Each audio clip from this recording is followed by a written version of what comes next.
차가운 겨울바람이 살을 애는 1923년 1월의 경성. 칠흑 같은 어둠 속에서 한 사내가 거친 숨을 몰아쉽니다.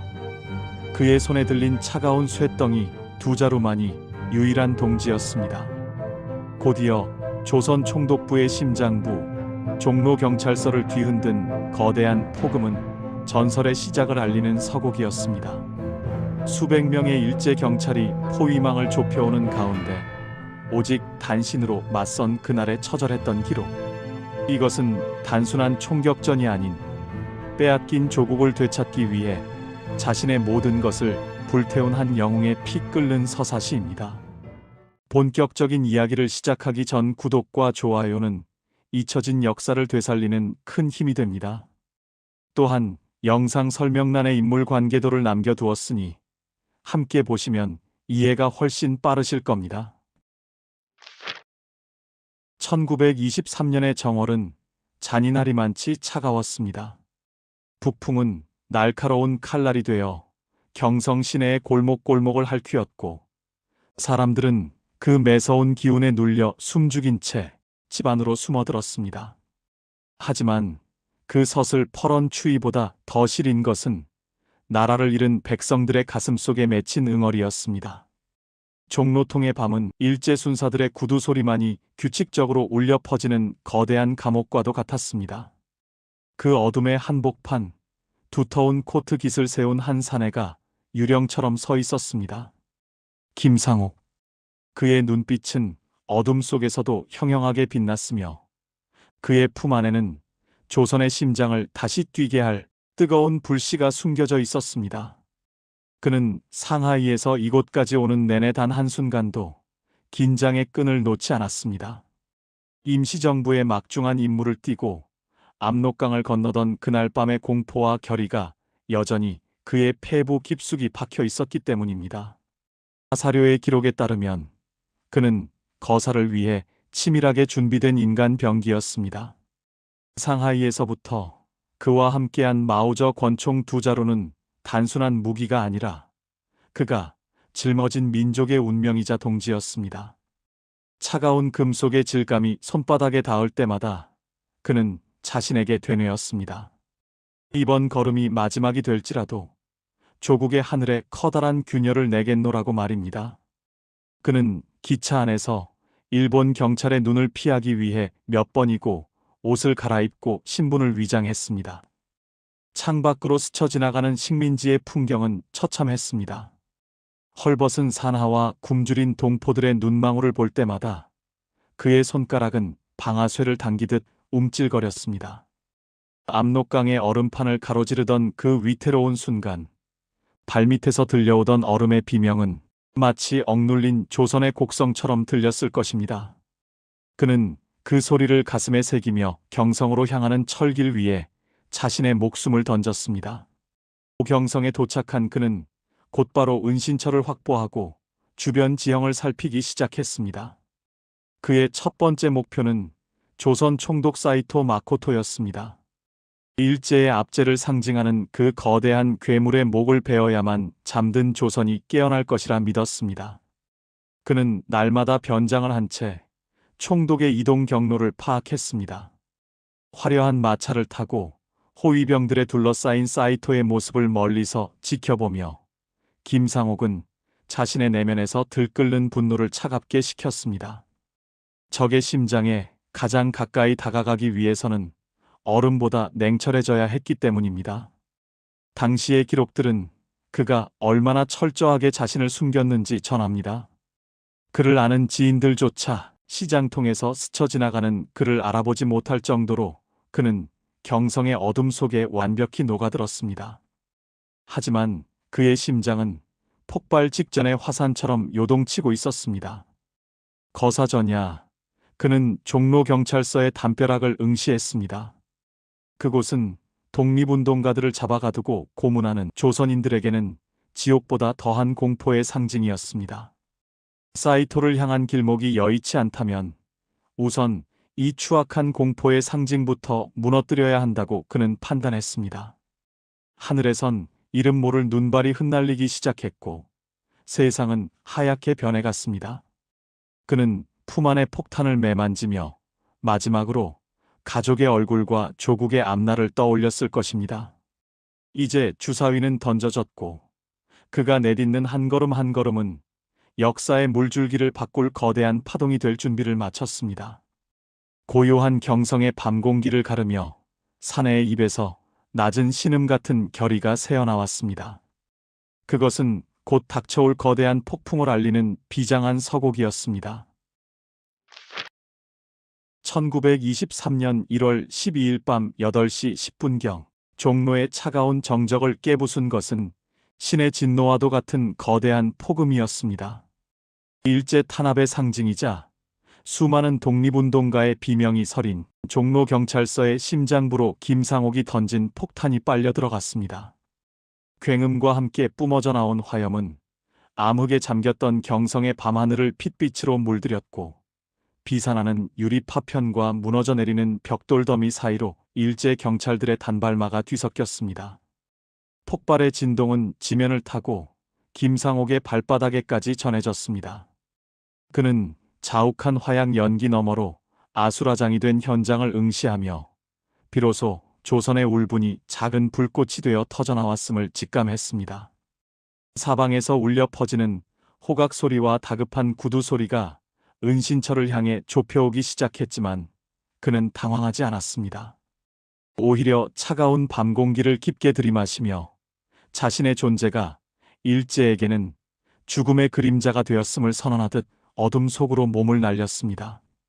거사 직후 경성은 거대한 포위망으로 변했습니다. 하늘에서는 무심한 눈발이 다시금 흩날리기 시작했고 이는 도주하는 김상옥에게는 축복이자 저주였습니다. 발자국을 지워줄 눈이었으나 동시에 그의 행적을 고스란히 드러내는 밀고자가 되기도 했습니다. 당시의 사료는 일제가 이 무명의 투사를 잡기 위해 경성 전체에 비상경계령을 내리고 수천 명의 병력을 동원했음을 전합니다.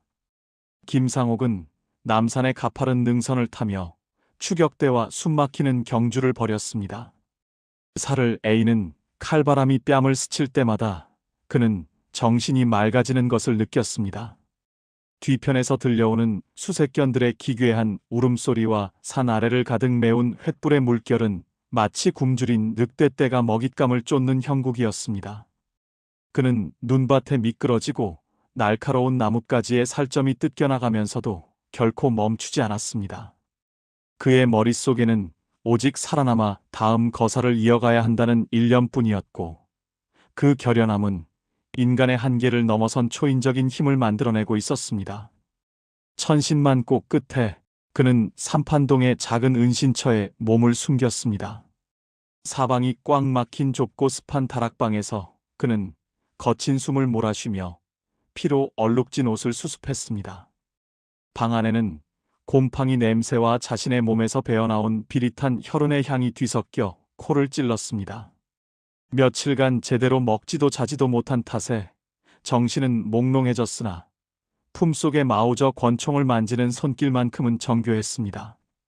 그는 어둠 속에서 권총의 부품 하나하나를 분해하고 닦으며 마치 연인을 어루만지듯 속삭였습니다.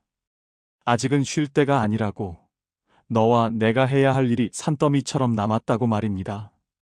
역사적 기록에 따르면 당시 일제는 그가 이미 경성을 빠져나갔을 것이라 판단할 정도로 그의 행보는 신출귀몰했습니다. 하지만 그는 적의 심장부 한복판에서 가장 위태롭고도 고독한 휴식을 취하며 다가올 최후의 결전을 준비하고 있었습니다. 창틈으로 스며드는 새벽빛이 그의 창백한 얼굴을 비출 때마다 그의 눈동자에는 형언할 수 없는 슬픔과 강인함이 교차했습니다. 평온은 오래가지 않았습니다. 1월 17일 새벽 은신처 주변의 공기가 기이하게 무거워졌습니다. 멀리서 들려오던 일상적인 소음들이 사라지고 오직 눈을 밟는 수많은 발소리가 담벼락 너머를 에워싸기 시작했습니다. 밀고자의 배신이었을까? 아니면 일제의 끈질긴 추적의 결실이었을까? 김상옥은 본능적으로 죽음이 문턱까지 다가왔음을 깨달았습니다. 수백 명의 무장 경찰이 집을 겹겹이 포위한 채 총구를 겨누고 있었고 그들의 서슬 퍼런 살기가 낡은 문틈을 타고 방 안으로 스며들었습니다. 그는 천천히 일어나 마지막이 될지도 모를 마루의 감촉을 발바닥으로 느꼈습니다. 두 손에는 이미 충직한 동지인 두 자루의 권총이 쥐어져 있었습니다. 밖에서 투항을 종용하는 일본어 고함이 들려왔지만 그의 입가에는 차가운 미소가 번졌습니다. 사자처럼 포효하며 적진을 향해 뛰어들기 전 그는 마지막으로 조국의 하늘을 향해 깊은 한숨을 내뱉었습니다. 정적을 깨뜨린 것은 단말마의 비명이 아닌 두 자루의 마우저 권총이 뿜어내는 격정적인 포효였습니다. 문을 부수고 들이닥친 일제 순사들이 미처 총을 겨누기도 전 김상옥의 손은 이미 번개 같은 속도로 불을 뿜었습니다. 좁은 방 안은 순식간에 화양 연기로 가득 찼고 고막을 찢는 듯한 총성과 함께 적들이 추풍낙엽처럼 쓰러졌습니다. 그는 짐승 같은 본능으로 창문을 박차고 나갔습니다. 당시의 목격담과 기록에 따르면 그의 움직임은 마치 지면을 타지 않는 유령과 같았다고 전해집니다. 지붕 위로 몸을 날린 그의 발 아래로 수십 발의 탄환이 스쳐 지나가며 기와를 산산조각 냈지만 그는 멈추지 않았습니다. 차가운 겨울 공기를 가르며 지붕과 지붕 사이를 도약하는 그의 실루엣은 공포에 질린 일제 경찰들에게 조선의 분노가 형상화된 거대한 그림자처럼 보였을 것입니다. 양손에 쥔 권총에서 전해지는 묵직한 반동은 그의 혈관 속을 흐르는 뜨거운 피와 공명하며 경성의 밤을 전쟁터로 바꾸어 놓았습니다. 눈 덮인 한옥 지붕 위는 미끄럽고 위태로운 외줄 타기와도 같았습니다. 하지만 김상옥은 그 가파른 경사를 마치 평지처럼 내달리며 추격대와의 거리를 벌렸습니다. 발 아래로 펼쳐진 경성의 풍경은 적들의 횃불로 인해 일렁이는 불바다처럼 보였고 사방에서 울려 퍼지는 호각 소리는 거대한 그물이 되어 그를 옥죄어 왔습니다. 그는 추격해오는 경찰들을 향해 몸을 돌려 응사했습니다. 탄환이 총구를 떠날 때마다 적들의 대열이 무너졌고 그 기세에 눌린 일제 순사들은 감히 근접하지 못한 채 멀찍이 서 총만 쏠 뿐이었습니다. 영하의 추위 속에 땀방울이 눈가에 맺혀 얼어붙었지만 그의 시야는 그 어느 때보다 선명했습니다. 기와를 밟는 바스락거리는 소리, 멀리서 들려오는 기마대의 말발굽 소리, 그리고 자신의 거친 숨소리까지 오감을 자극하는 전장의 소음 속에서 그는 홀로 고고한 투사가 되어 일제 경찰 400여 명을 상대로 믿기 힘든 시가전을 이어갔습니다. 치열한 교전 중에 그의 왼쪽 다리와 발바닥에 차가운 감각이 스쳤습니다. 적들의 탄환이 살점을 파고든 것이었습니다. 흰 눈 위로 붉은 선혈이 점점이 흩뿌려졌고 상처 부위는 칼로 베는 듯한 통증을 내뱉었습니다. 하지만 그는 멈출 수 없었습니다. 아니, 멈추는 순간이 곧 조국과의 영원한 이별임을 누구보다 잘 알고 있었습니다. 그는 피가 흐르는 다리를 끌며 효제동의 좁은 골목길로 몸을 숨겼습니다. 담벼락에 기대어 잠시 거친 숨을 고르는 동안 상처에서 피어오르는 김은 차가운 밤 공기와 섞여 기묘한 분위기를 자아냈습니다. 동상에 걸려 감각이 무뎌진 발가락과 총상의 고통이 뒤섞여 정신이 아득해졌지만 그는 남은 탄환의 개수를 확인하며 다시금 권총의 놀이쇠를 당겼습니다. 사료는 당시 그가 심각한 부상을 입은 상태에서도 결코 흐트러짐 없이 적의 추격을 따돌렸다고 기록하고 있습니다. 그것은 생존을 위한 발버둥이 아니라 적들에게 조선인의 기계를 마지막 한 방울의 피까지 보여주겠다는 결연한 의지의 산물이었습니다. 어느덧 새벽의 푸르스름한 기운이 감돌기 시작했지만 김상옥의 앞길은 수백 명의 경찰이 겹겹이 에워싼 거대한 벽에 가로막혔습니다. 효제동 72번지, 그 작은 민가의 담벼락이 그의 마지막 요새가 되었습니다. 앞뒤를 완전히 차단당한 절체절명의 순간, 그는 자신을 에워싼 수많은 총구를 응시하며 오히려 차분해지는 가슴을 느꼈습니다. 이제 도망칠 곳도 숨을 곳도 없었지만 그의 손에 쥔 두 자루의 권총은 여전히 든든한 동지로서 그를 지키고 있었습니다. 밖에서는 투항을 외치는 일본 경찰의 고함이 파도처럼 밀려왔고 그들의 눈에는 한 명의 인간을 상대하면서도 느껴지는 원초적인 공포가 서려 있었습니다. 김상옥은 알고 있었습니다. 자신이 이곳에서 쓰러지더라도 오늘 밤 경성을 뒤흔든 이 총성이 잠자던 조선의 넋을 깨우는 우렁찬 포효가 되었음을 말입니다. 그는 마지막 거사를 완수하기 위해 남은 힘을 모두 쥐어짜며 벽 너머의 적들을 향해 몸을 일으켰습니다. 1923년 1월 22일 새벽, 효제동의 낡은 민가를 에워싼 공기는 차갑다 못해 날카로운 칼날처럼 대기를 베고 있었습니다. 일제 경찰 400여 명, 한 사람을 잡기 위해 투입된 군대 수준의 병력은 겹겹이 포위망을 좁히며 숨을 죽였습니다. 그 포위망의 중심, 구멍난 창호지 사이로 스며드는 달빛을 등지고 김상옥은 마지막 결전을 준비하고 있었습니다. 이미 그의 몸은 11군데나 탄환이 박혀 만신창이가 된 상태였습니다. 상처에서 흘러나온 선혈은 바닥에 먼지와 뒤섞여 검붉게 굳어갔지만 권총을 쥔 그의 손길에는 추호의 망설임도 없었습니다. 밖에서 들려오는 항복 권유와 위협적인 함성은 그에게 그저 공허한 메아리에 불과했습니다. 그는 알고 있었습니다. 이곳이 자신의 생애가 마침표를 찍을 종착역이자 동시에 잠든 민족의 혼을 깨울 거대한 재단이 될 것임을 말입니다. 그는 마지막 남은 온기를 모아 방아쇠를 당겼습니다. 고요한 새벽을 가르는 총성은 조선의 자존심을 향해 쏟아지는 일제의 탄압에 맞선 처절한 반격이었습니다. 탄환이 하나둘 바닥나고 장전된 마우저 권총의 무게가 점차 가벼워질수록 김상옥의 의식은 오히려 더욱 명료해졌습니다. 창밖으로 보이는 흐릿한 새벽 하늘을 보며 그는 상하이의 동지들과 이름 없는 민초들의 얼굴을 떠올렸을 것입니다. 자신이 여기서 멈추면 이 고귀한 투쟁의 불씨가 꺼질지도 모른다는 두려움보다는 단 한순간이라도 비겁하게 적의 손에 끌려가지 않겠다는 강철 같은 자존심이 그를 지탱했습니다. 당시 사료의 증언에 따르면 그는 마지막 순간까지도 적을 향해 정확한 사격을 멈추지 않았으며 그 기세에 눌린 일제 경찰들은 수백 명의 수적 우위에도 불구하고 감히 방 안으로 발을 들이지 못했습니다. 마침내 탄창이 비어버리고 오직 단 한 발의 탄환만이 약실에 남았습니다. 그는 차가운 총구를 자신의 입안으로 가져갔습니다. 적의 차가운 수갑 대신 조국의 흙으로 돌아가겠다는 최후의 선택. 그의 눈에는 눈물 대신 형형한 불꽃이 일렁였고 그는 마지막 힘을 다해 자신만의 거사를 완수했습니다. 탕 하는 외마디 비명이 들린 후 효제동에는 무거운 정적이 내려앉았습니다. 총성이 멈추고도 한참이 지나서야 일제 경찰들은 조심스럽게 방 안으로 진입했습니다.